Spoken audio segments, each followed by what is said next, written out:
Hello and welcome back to the channel and our video series on the Mark 7 Fiesta ST. In this video I'm going to be looking to fit a Blackvue Dashcam to my ST here. However, what I'm going to be doing is what's known as a hardwire installation, which basically just means that your wiring to power the Dashcam goes directly into the Fusebox. It's just a much more neat and convenient way of powering the camera rather than having to have your 12-volt cigar lighter power supply and wires sort of hanging all over the place. The camera itself, it's second hand. I can't really do a review on this as I noticed there was a button broken on it which has got something to do with its Wi-Fi connectivity, but basically with downloading the Blackvue's own app and the memory card which is housed in the side, I can quite easily just transfer any video data I've got on the Dashcam straight over to my laptop should I need to use the footage for anything. Quite recently, actually, I've been in a couple of sort of road rage incidents where I'm the one feeling the rage. Ordinarily, I don't have a sort of road rage problem because normally I lived in Bristol for almost 10 years and that, which was a nightmare for driving. So there's just as an example, like multi-lane roundabouts, most people would be cutting in front of you or each other. It's absolutely dreadful. And if I'd honk the horn at somebody that's basically cut into my lane on a roundabout, they'll realise they've gone into the wrong lane, put their hand up to apologise. I'll put my hand up, absolutely fine, there's no issue. But what I'm finding these days, there's a couple of roundabouts for traffic flow now. They've made it where the left-hand lane is now left only, so if you need to go straight on, you have to be in the right lane. That confuses drivers, even though you do have massive arrows on the lanes. What's happening is I'm in the right-hand lane to go straight ahead and follow the lines in the roundabout. Somebody will cut me up, I'll honk at them and they'll start making gestures and that at me like it's my fault, and of course that then starts to boil my piss and I end up getting angry about it, and that's something I want to avoid, because the issue is when you're trying to prove things to an insurance company in the event of an accident, and of course if you're at the roadside in an argument with somebody and the police come, that it's handy to actually have the evidence there to hand. So that's why I do like dash cameras. I've fitted many dash cameras over the years actually, and it's sort of tapered off now, because I think what happened was anybody that would like to have a dash cam in their car now has one and has it fitted, and people who aren't so sure about them, because some people think that it can record you doing the wrong thing, and that's something you want to avoid, because nobody's perfect. I'm not perfect, let's face it, we all make mistakes on the road. But if you do something wrong, you don't want to be providing evidence and try and contest it, or there's no actual harm and some policeman's just trying to give you a ticket. Especially these ones which actually record your speed. And at the end of the day, it's your dash cam, the data is yours, and it's up to you if you submit it to anybody. If you have been speeding and then an accident happens, I mean, you can edit out the speed from the video, and there's nothing illegal in doing that. It's an unnecessary worry, and I've actually used dash cams for quite a long time. It's only because I've had quite a high turnover of cars in the past few years. I actually haven't fitted one as yet, but due to the incidents mentioned, especially in a car like an ST, it does seem to be a bit of a target for arseholes for some reason. Yeah, I think it's a good idea to have a dash cam installed. So yeah, that's what I'm going to do. This Blackvue camera, despite it not having a screen or anything, does actually sell for quite a bit of money second hand on eBay. I think they're like £150 or something ridiculous, and I paid £50 for this because it's got faults, but it will still work as a dash cam. It just means I can't give an honest review of the camera because I'm already starting off with a faulty one. It does come with a rear camera as well, but this you'll notice here, and I'll probably get something overlaid. The rear camera is actually connected with a coaxial cable proprietary to the Blackvue system. Even the power lead to it, it's not coaxial, but it's a proprietary fitting. So I've actually got to modify the wiring I'm installing in the car once I know roughly what length it needs to be, which, yeah, I'll show you what to do. But chances are, if you're just fitting a ordinary dash camera, the USB what's called micro USB thing that come with these universal wiring kits, and that will probably suit your camera absolutely fine, and you won't need to do that. Similarly, if you don't have a Fiesta but you're just looking for a rough idea on how to install a hardwire, do a hardwire installation, should I say, for a dash cam, then this video should give you a good idea. If you've got a Mark 7.5 well, in fact any of the Mark 7s, I think the fuses are all in the same place. So I can obviously show you which fuse I'll be using to be an ignition and 12-volt supply. Well, it's not actually 12 volt, it uses a 5-volt supply, but the Fusebox it's 12 volts, which we'll get to in a bit. It just basically means when you put the ignition on, then you'll have power supply going to the camera, and then when you switch it off, it will be off. And that's not to drain your battery. And of course you need a ground as well, and the Fiesta's, I've already noticed, has got quite easy to access ground. So yeah, let's get started with that. So this is a Hardwire kit I got off of eBay. It's a universal one, Chinese made, so it's very cheap. I think this was, what was it, about 11 quid. Yeah, it comes with everything you need, like I say, for a micro USB connector for most sort of older style dash cams. I'll be, like I say, cutting this to length once I know roughly where the camera's going. This is like a step, I'm not much of an electrician, I think this is a step down something or other, which basically converts the 12 to 30, so I think you can actually use these in a lorry if you were going to, because they're 24 volt systems. The output is 5 volts at 2.5 amps, and I don't know if it says on the dash cam. That's probably in the instructions somewhere, but yeah, nearly all dash cams use a 5 volt supply. Yeah, so let's get it open. So what's nice is that they do include a trim tool, which you'll need to basically poke the wire in around the A-pillar cover here, up along the front of the headliner. It's got quite a gap actually on the Fiesta. And the hardest part I think is going to be the sort of lower kick plate trim.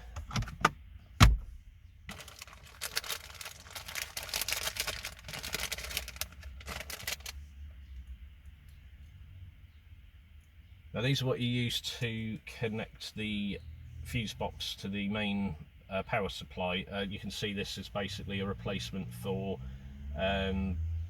the different types of fuses. That's the larger blade, or I think they're called blade fuses, aren't they? And that's the smaller ones, which I think the Fiesta's got. And that one I've no idea, that's probably some even more modern.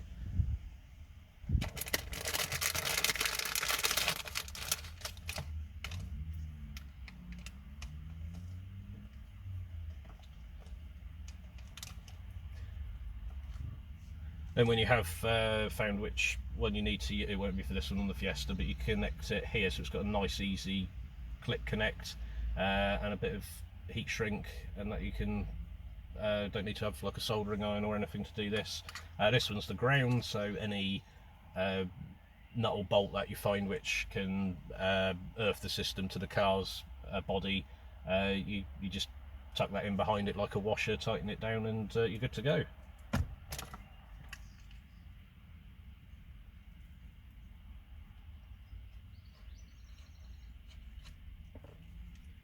And finally the main lead here, which goes to the camera, which has got quite a generous length on it. And I suppose if you were going to use that, you would actually have to bunch, in a smaller car like this, you would actually have to bunch quite a bit of this up, tie it out the way, and have that either tucked under your head lining, or perhaps have it tucked away where this box hopefully sits somewhere just behind your glove box or wherever your fuse box is located. I think that's for cooling, not speaker. So I'll show you where I'm going to connect it on the Fiesta. The Fusebox is quite easy to access. To swing the glove box down on the Fiesta, like most glove boxes on modern cars, you can they're quite flexible at the sides here. At the top you've got two little rubbery plastic sort of lugs and that which locate it, so you just push those in. The right side looks quite long, so that might be your hardest to get past. And you just pull it down like so. So here's the Fiesta's fuse box behind the glove box. The fuse I'm going to use for the main power supply is this 15 amp one here. So if you just look for these 4 terminal blocks, go for the third one and it's the bottom right, or just count the 6th one along here. I'm going to double check in just a second, but I think this one is for the rear wash wipe and nothing else.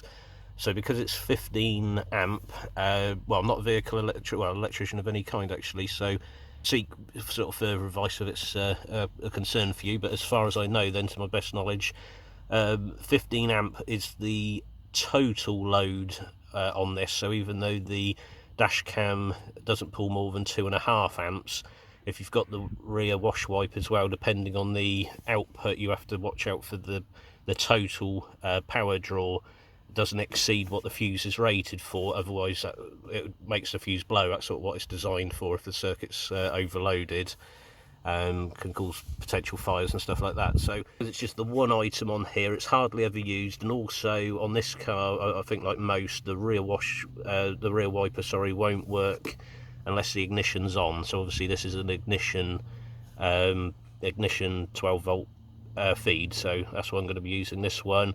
The beauty of this kit is you could easily swap it for another one. Once you've fitted it to this, that's not it fixed, as you'll see in just a second. So this adapter thing here is the size for the Fiesta, as that will plug into where I've just taken this fuse from. I'm going to put the fuse in this outer one here because you can see the way it's going to sit. The fuse is going to be poking out over the top of this other 15 amp one. So yeah, you'll see what I mean in just a sec. Also, just to confirm, I have since taken out that fuse. You don't have to do this step. But I put the ignition on, everything's working by the rear wiper, so yeah, that is what it's for. What we're going to do is plug this in. It will only fit one way, so if you try and put it in this way, it will foul this bottom relay, so that's lovely. Now, yeah, there's only a small gap there, so you will have to put the fuse in the outer one if you've got a similar adapter block like this. So now that's your 12 volt feed that can clip into the little step down box that we've got. But the next step we need to do is find a ground point for the negative, which is up here somewhere. Ooh. Ah, there it is.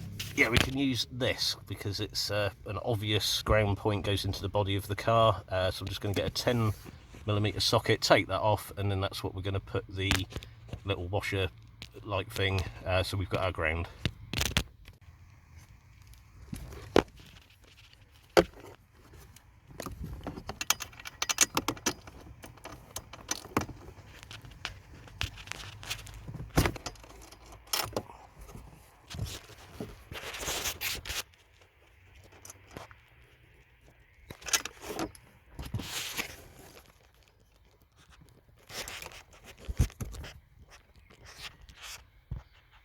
So now the ground lead's in place, you can join the power lead together, which is what I'm going to do next. And after that we can work out where the step down box is going to go. You can, I suppose, just have it flopping about in here, but I'm going to cable tie it to somewhere convenient. But before then I'm going to find out where the main wire, where we're going to have that feeding up the A-pillar cover and towards the headliner, or whether I've got to go whether it's easier to go down into the sort of footwell kick plate area and then go up from there.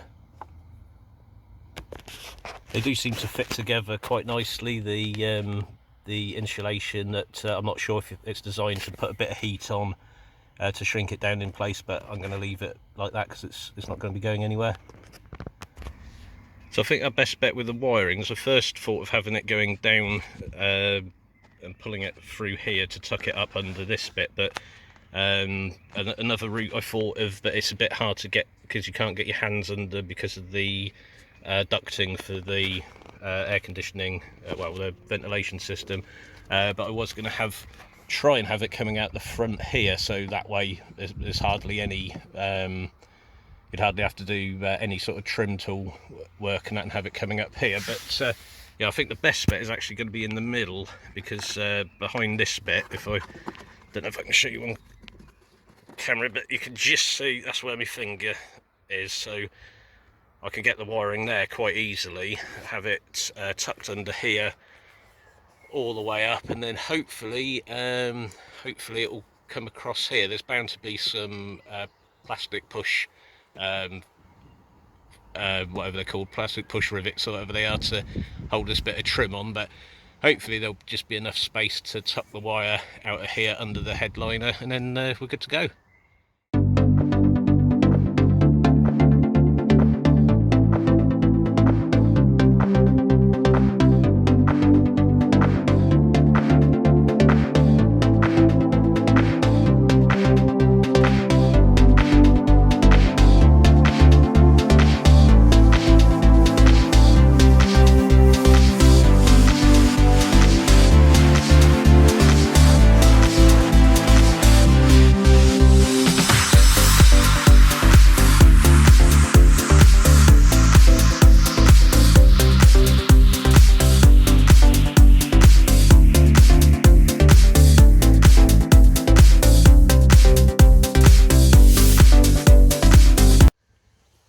surface is still a bit loose at the moment. I've got plenty of give on here depending on where I'm going to mount this little box to, but yeah, that was the route I chose. It's sort of coming out from this area here from behind the glove box. There's sort of an empty cavity behind here, the wire tucked in really easily behind here. It's not sitting quite as much behind this trim as I would like. Oh, I don't want to pull this back off again. Oh, I'll do it up here. So you can see it's not visible. I'll put the light on if that makes any difference, but yeah, it's not visible along here, but as you get further down it pokes out and I can't get it to sit in there. Oh yeah, it just drops back out. But this rubber trim will hold it, and the Fiesta, I'll be honest, the Fiesta does make this quite easy. The trim isn't as restrictive as a lot of cars can be, and some other ones you may have to find different routes to take the wiring, and that's just simply because you'll find there are bits on the dashboard that just block any access for wiring to come through unless you're willing to start drilling it. Yeah, tucked in behind this thing, you can see that it's not actually tight to the car or anything, so this little corner piece here is loose, so the wire's tucked behind there. It goes behind the roof lining. The roof lining is, let's see if I can have a look. It's actually quite a big gap, and the wire is just sort of jammed in there. It seems to be holding itself in place. I would like to ideally have a clip or just something in there just to prevent it being able to come down at all, but I suppose it does make maintenance and removal a bit easier. There is something behind here, so the wire does start to push out along this bit. That's absolutely fine. I do want to get a little sort of clip or some way to attach the wire to this, and I'm going to have the camera mounted in this area. That's another thing with the Fiesta. You've got quite a bulky let's take this back off. Got quite a bulky sort of mirror, whatever this thing is, and this, what's it called, like see-through area. I think it's part of the heated front windscreen. Yeah, that's in the way, so you do actually have to have the camera sort of quite low, because it's still best to have it tucked out the way behind your rear view mirror. But yeah, so I'm going to have the power lead sort of coming down here, and it'll probably plug in about this point, so there's going to be quite a bit of wire still showing in this area. You see you can see it in the camera here, the state of the glass before attaching the camera, because like I said, it was second hand. I've bought, this is a genuine 3M like universal dash cam sticker thing, but you have to give it the best chance of holding onto your windscreen, because that's actually quite an uneven weight to be pushing on it. And a lot of people I know who've put like second-hand dash cameras in, the heat inside the car on a sort of summer's day will actually break down the adhesive, and you find the cameras are sort of swinging on their wire like this. So I don't really want that to happen. So I bought a good quality one in the first place. We're going to clean this up as best as I can, and then we'll just have to go from there basically. If this falls, because it is, like I say, the best quality one, and I'm going to clean the screen, do everything I can, it might be an idea to make a like custom made bracket or something. I mean, I don't mind having a couple of tiny little screws in this bit of plastic trim here. Hopefully won't come to that. So you may choose to do this a different way than what I've done it, but one thing you will need to bear in mind is once the glove box is closed, that the main area of it will push onto this area here, so you can't have the wires for the Hardwire Kit sort of in the way. So to keep this up and out the way, I've actually got one cable tie holding the step down box, and I've got all of the wires wrapped up next to it. These are they're hold, but they are in quite loose, so I can just pull on those if I did need any extra length, if the glove box did start to foul this, but I don't think it will. Good thing with this setup as well is just by cutting that single cable tie, swapping this fuse adapter over and the ground wire, and we're back to stock again. So it's the Hardwire Kit's actually quite an easy thing to remove if need be.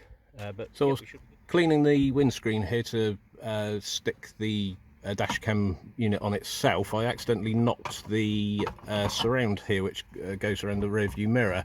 It's a bit of a flimsy setup actually, but I'm not sure. This might be a better option to have the wire come from, because there's wires going to the rear view mirror, because it's got like an auto darkener, so if somebody following you with bright headlamps and that, it darkens the mirror for you. I mean, I imagine it does other things. I can't see how that is just for a darkening mirror, but there we go. Yes, it could actually have the wire shared and perhaps even cable tied against the power lead for the rear view mirror here.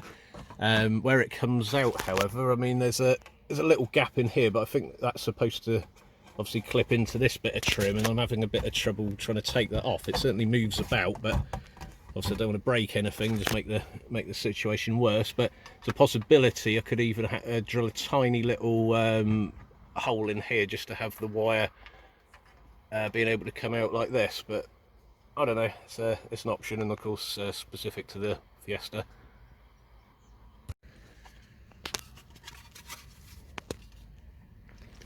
So it appears this unit's just designed to pull directly down, and it's mainly secured on the rear view mirror itself.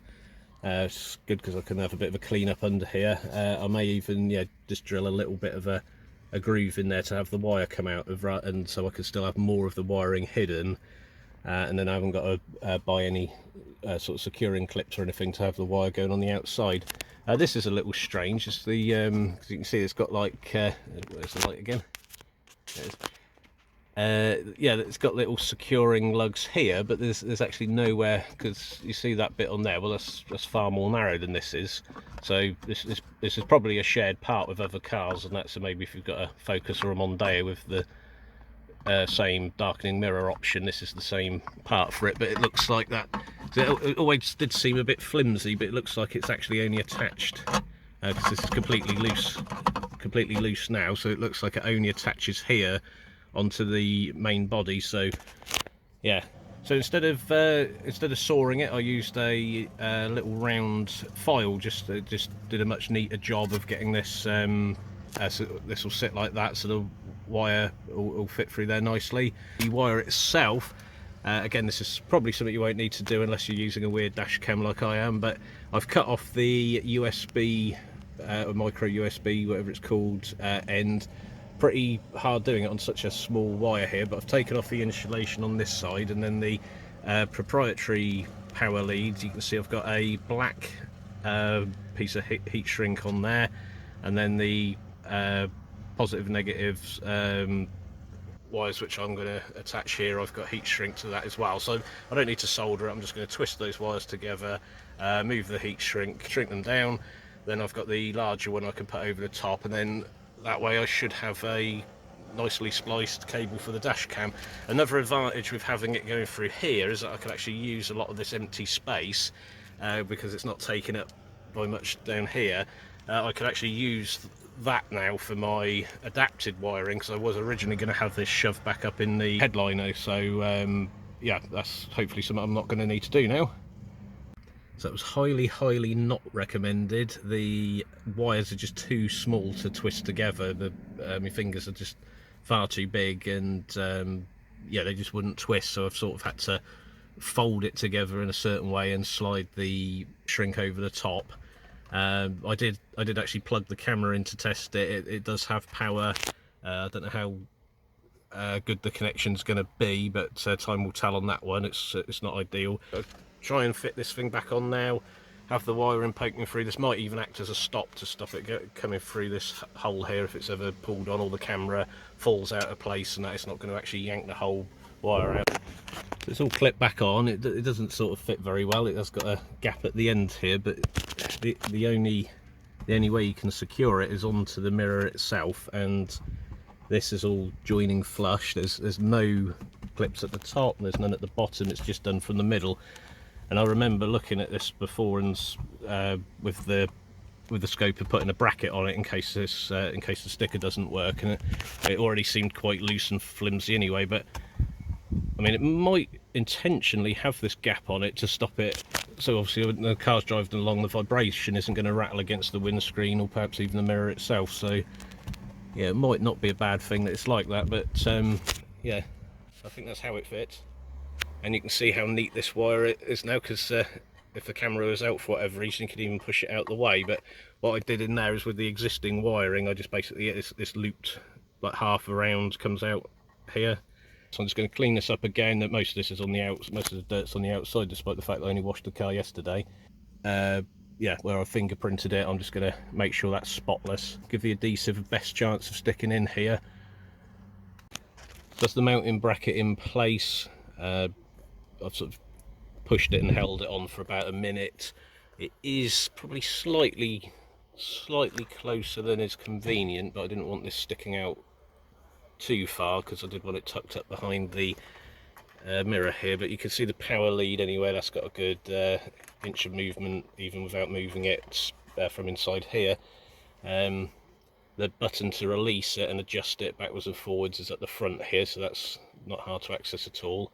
And you can just see the sort of slots on here, gears as it were, to angle the camera where you need to face it, and it also acts as a lock as well. So when you press that button, it'll pull out, and then of course you can just take the power lead out, and then once the thing's away, you can remove the memory card to transfer the data. Obviously, you can do this all in place. You don't actually need to take the camera out at all, assuming that the Wi-Fi connection on it, or whatever it's called, is it Bluetooth or I don't know. Yeah, if it's in full working order, you just press a button on the side of it. But it's the this button here that's actually broke on my one. The micro switch it actually broke off and was rattling around inside. So I took this apart, took the micro switch out. And because it is just for that connectivity, I'm going to use it as a more basic camera with a memory card that I have to keep taking in and out, say every month, just to take. Oh no! No, God! No, God, please, no!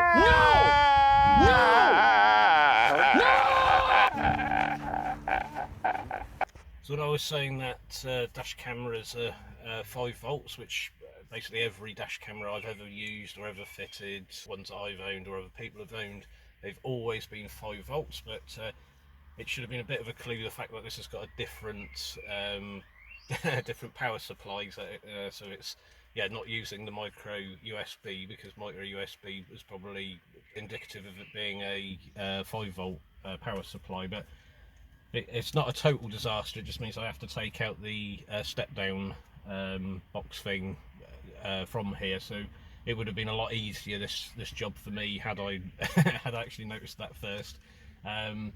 Something I was curious about is if the wire that I have actually got through here, which I'll keep in place and just take this box out, it's actually quite a thin gauge of wire. Now obviously if it's going from 5 volts to 12 volts, I'm not sure if the gauge of the wire matters, because the gauge normally applies to the current, the ampage or whatever it's called, going through it. Though the camera actually only draws 1 amp that we've seen on here, which is basically nothing. However, there is something related to voltage and gauge of the wire when it comes to distance.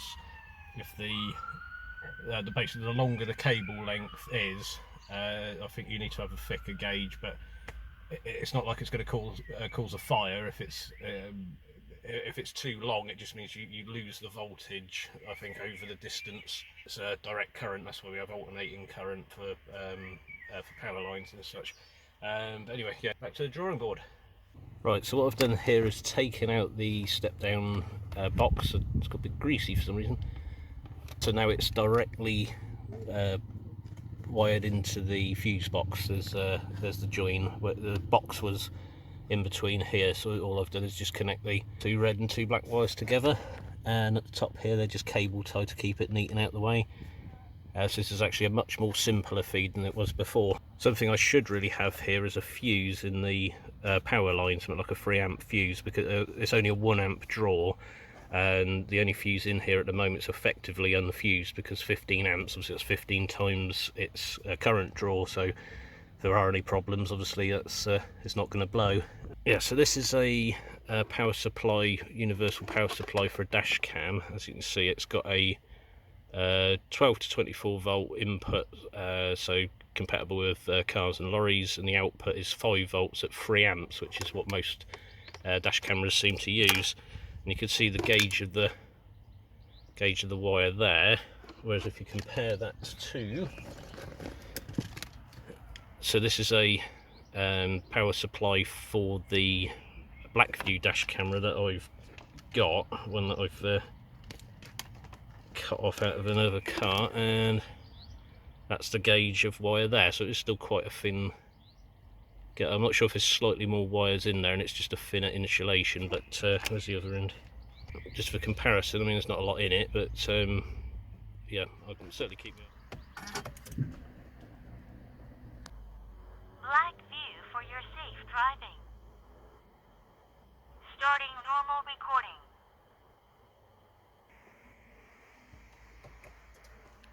Powering down. So the next couple of trips in this car and that, I can see how well the dash cam will perform. I'll take the memory card out as well after a few days, and just to see what the quality of the footage is like, how long it lasts until you switch the ignition off, because I'm not sure if it has got a battery or not. If you liked the video and it was useful to you in any way, please leave it a thumbs up, and any questions, comments, criticisms, etc. Leave in the comments below. Even if it's negative, it does sort of help the channel along a bit, and of course if I have done something wrong and you point that out, I can learn from that too, so there's always a value there. I also like to thank the people who have subscribed to me. But if you do subscribe, it'd be very much appreciated. It'll certainly help the channel along, and thank you very much for watching.